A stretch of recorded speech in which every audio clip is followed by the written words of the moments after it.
Hey guys, it's me Flo. Welcome back to my channel, and for today's video I'm going to be starting a new series, a CD cover and poster series, and I'm going to show you how to create some cool posters or CD covers. It can translate in either or. I'm probably going to show you most of these versions in posters, but you can easily translate this into CD covers as well. So it's a whole series. I'm gonna have a couple of cool videos of some cool posters and CD covers that you guys can recreate yourself. If you're interested in that, make sure to stay tuned.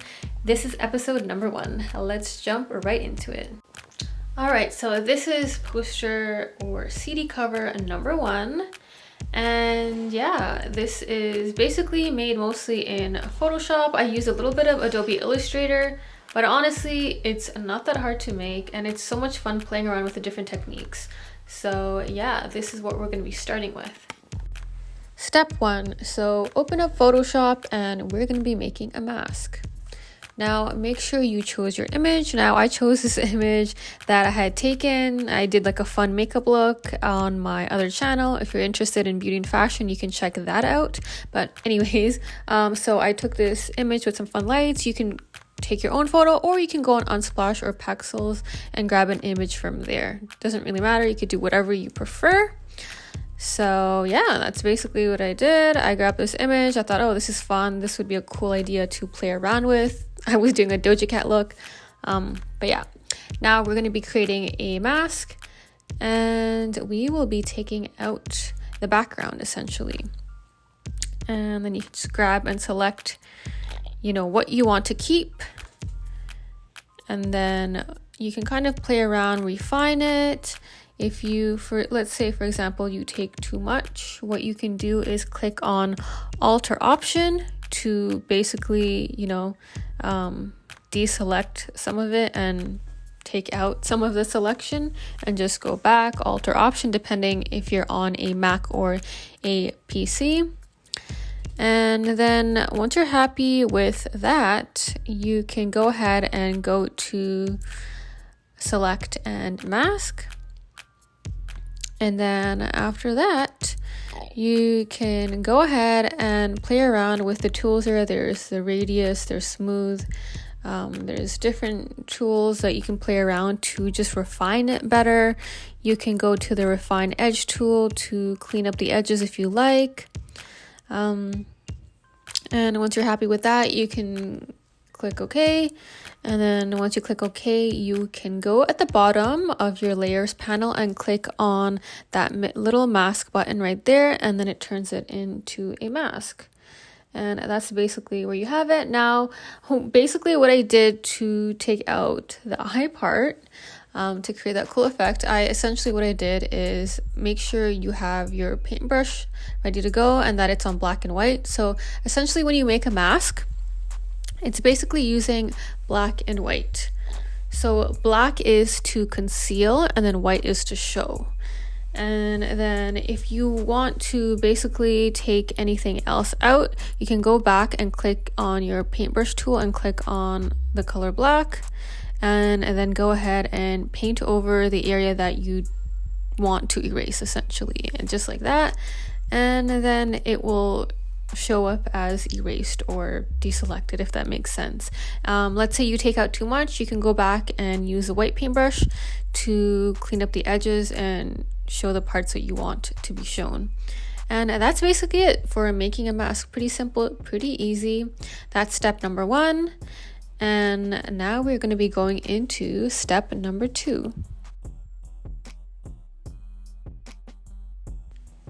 Step number 2, open up Adobe Illustrator, and now we're going to make a freeform gradient backdrop or background.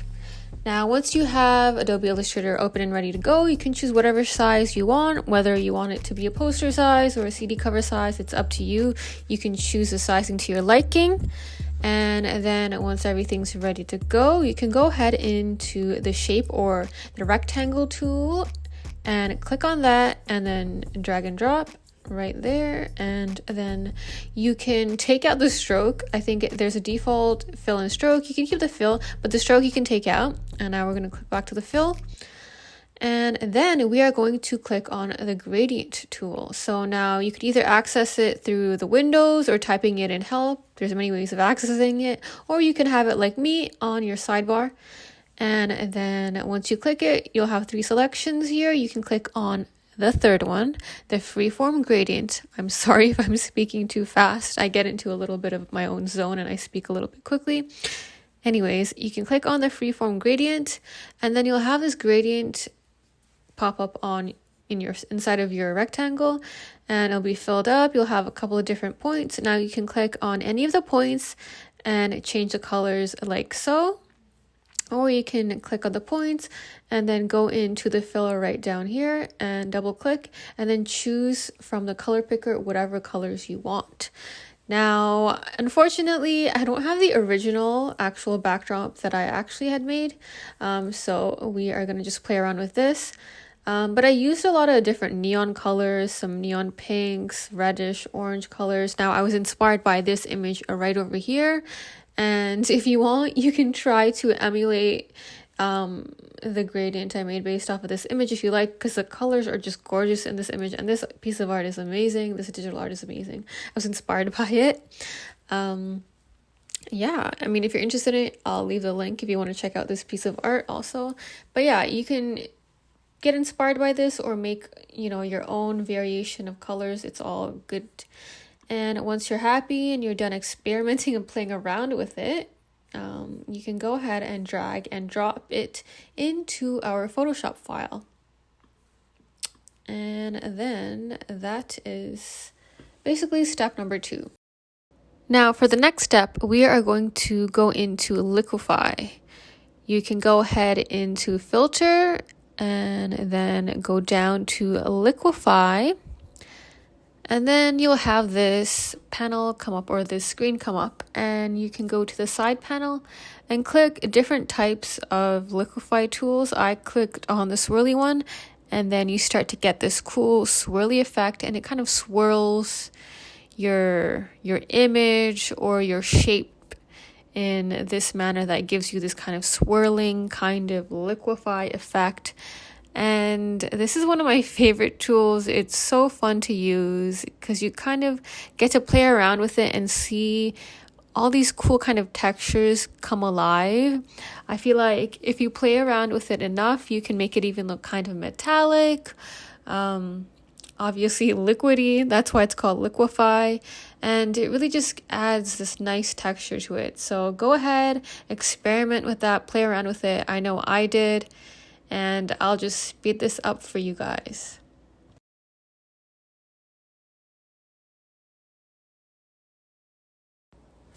Now, after you're done having fun with the Liquify tool, you can go ahead and make the opacity lighter on the background if you want to. This is optional.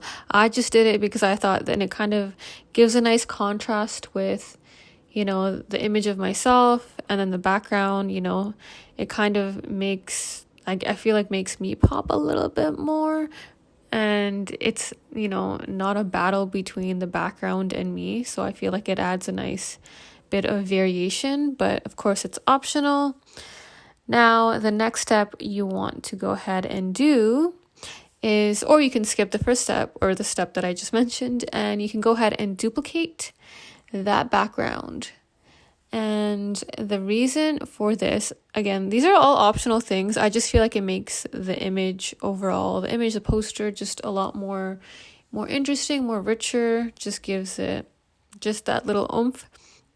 Now, the reason I'm doing that is just to add a softness, and you'll see how. Now, what I do is I take the image underneath. So the first background we have, as you can see, and I essentially, I make it lighter, but besides that, I go ahead and I actually go into the blur tool. So I go into the filter and then into the Gaussian blur, and then I play around with the Gaussian blur. And as you can see, it adds this nice softness to it. It doesn't make the background look as sharp. Unless you want it to look that sharp, you don't have to do this. But if you want to add a little bit of a nice smoothness, a nice softness, you can go ahead and use the Gaussian blur tool. I kind of played around with it. You don't want to make it too blurry. I mean, you can if you want to, but I would say maybe making it around maybe between a 5 to 15. You can experiment with it. And once you're happy with that, yeah, you can just click OK. So what we'll be doing is we are going to add and play around with the adjustment tools. Now, what you can do is go right at the bottom there and click on that kind of yin and yang looking type of circle and click on curves. And now, honestly, you can just go wild, play around with the tool. If you want, you can try to follow kind of what I do, but you don't have to. I would say it's fun to play around with the curves tool because you can kind of change the tone, the kind of vibe and the color, the coloring of the image. You know, if you want to have more highlights, less highlights, or have certain colors pop more, you can play around with that in the curve setting. So I would say, you know, you don't have to make it look exactly like I did. You could just kind of have fun, experiment, and see if you can come up with some cool variations of some cool curve settings. And then after you're done playing around with it and find something that you like as you can see, I played around with it quite a bit, playing around with the green channels and the red channels, even the blue channels. You can go ahead and make sure you save. Also, make sure you save. I will mention that because you never know. Sometimes things happen and your files close sometimes, but yeah, anyways, I'm sure you guys already know that. Just had to remind you guys. Okay, yeah, so once you're happy with that, you can go ahead and play around with these stars that I have here. It's basically a paintbrush. Now I will link it below if you are interested. I believe this is an Adobe paintbrush, I think it's a Starburst paintbrush. You can search it up, Starburst Photoshop paintbrushes or Star Photoshop paintbrushes, or I can send you, or not even send you, but have the link below in the description if you want the exact same one that I have.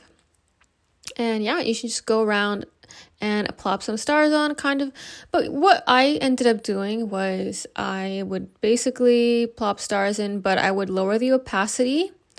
And after that, I would make another layer and then plop some stars there, shrinking the size a little bit, and then have it be a little bit darker. So it adds a nice like kind of gradient to it, a kind of like, it makes it look a little bit more realistic versus something that has just one tone, if you know what I mean. So you have that kind of faded kind of blurred look in the background of the stars.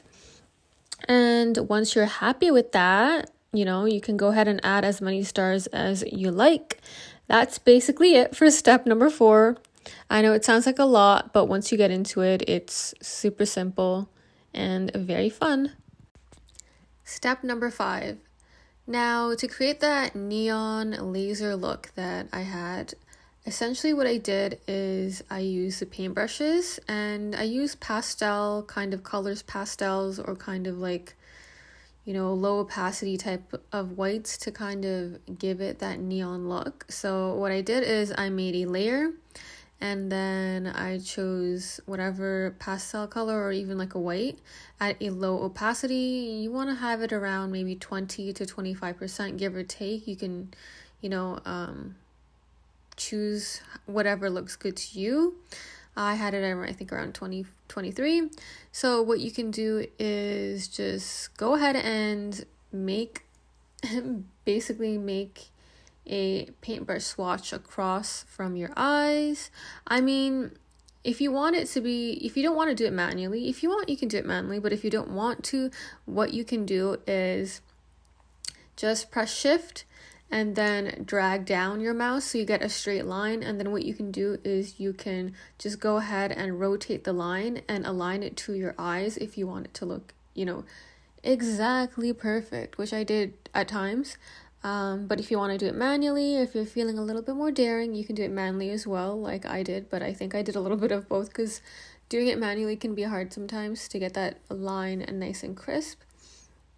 And then after you're happy with that kind of foggy kind of looking line, you can go ahead and make your paintbrush a little bit smaller, and then make sure your opacity is a little bit higher, like let's say around, it could be whatever you choose, it could be like 40, 50, so the color is a little bit darker.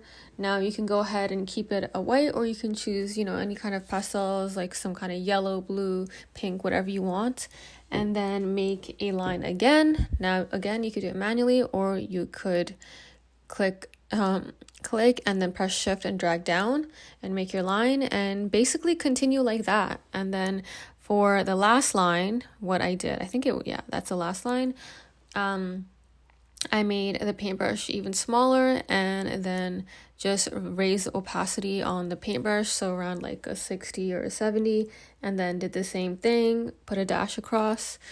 And then there you have it. And you can repeat those steps. You can play around with it to get the desired effect that you want. And that's basically the gist of it. I can just kind of speed ahead and show you what I did is like I tried a couple of different variations. Make sure you have your layers, you know, separated. You can even have them grouped up if you want to have different variations just to see how it look. But yeah, I did different ones. I did it with white. I did it with like a kind of cool minty green. I even did it with a couple of different like layers of lasers. And now the next part of step number 5 is going ahead and adding that text, baby. You don't have to. It's up to you if you want to. If you don't want to add any text, you can just skip this part. But if you want to add some text, you can go ahead and add some text like I did. I basically experimented with different types of text and stuff like that, different types of fonts. And yes, I put in I slay nincompoops on the weekend or the weekends. I just thought that was fun, and I thought that it kind of vied with the match of that kind of laser coming out of the eye, you know, like I'm some badass or something like that, you know, slaying nincompoops or whatever on the weekend, whatever that even means. Kind of like superhero vibes, you know. Anyways, I played around with the text. Of course, I added, you know, Old English. I love that. And I played with Babus New, what was it? Babus New. And then I played around with this other text, which I thought was cool, Earwig Factory. So you guys can search it up, or I can leave the links to these fonts if you want to use these. But I would suggest try your own combinations and have fun with it. You can put whatever you like. You can put one word, you could put a whole sentence, you can put your tagline, whatever you want you can put, or you don't have to. Step number 6. This step is going to make your poster or CD cover pop. So make sure you add a layer. Once you add a layer, go to edit and then click on fill. And then click on black and press OK. And once you're done that, you can play around with the level of opacity. Now this will kind of determine how much you want everything to pop or not pop, you know, depending. So I put this behind the text because I feel like it makes the text also pop out more, because it kind of, I feel like without this kind of, you know, low opacity black background, it's gonna kind of make the text drown. So it really helps the text pop more as well. So I feel already looks a little bit better, at least with the text. But we will use this as a highlight as well. Go grab the erase tool and make sure the settings on the erase tool are like on a soft setting. You don't want it hard. Like the hardness should be like basically at 0. And then the opacity should also be at like pretty low. And then go ahead and start erasing parts that you want to kind of be as a highlight. So I'd say like parts that are maybe a little bit lighter, for example, or something like that. But as you can see, right, it kind of reveals it. So if you use that in a way on certain areas, like, you know, strategically, it will just make those areas pop. So essentially what I end up doing is using it right around the eyes. So then it makes it look like the laser is really popping out, you know, even more, because it looks like a highlight. which I just thought this was a great idea. Comment below if you like. I use the eraser around there. So as you can see, the stars look like they're kind of popping. It almost gives that glow effect. That's what I'm trying to say. It gives it that kind of glowy kind of effect. And I use it around all the stars, around the eyes, and then different parts of, you know, on the colors as well. So you can play around with the opacity again. You know, you can have it very low at first, and then you can kind of go a little bit higher if you want it to kind of, you know, blend and kind of look kind of gradual, like a gradation on certain areas that you want to highlight. And essentially what I did is I did this all around certain parts of the color and the gradients, as you can see. So it looks like certain parts of the gradient kind of looks like it has a bit of a highlight and makes it pop, and I just feel like it just makes it look like it's glowing, and I think that's, I don't know, it just looks cool. So I'll speed that up for you guys, and that's basically that one touch. Like if you go back and see how it looked kind of more one tone, but then you forward later and then you see how it looks with the highlight. It just makes certain things pop, and it gives it a nice hierarchy and gives it that glowful effect. So yeah, that's essentially the tutorial. I'm sorry if it was a little bit long, but there are quite a bit of steps to this, but once you get a hang of it, you can repeat this step many times on different kinds of posters and CD covers. And if you enjoyed this video, make sure to comment below and like this video, and I'll be having more videos coming up like this, so make sure to subscribe. And again, if you actually end up, you know, doing this tutorial with your own images, make sure to tag me at the designer flow on my IG, on my Instagram. I'd love to see what you guys come up with. All right guys, I'll catch you at my next video.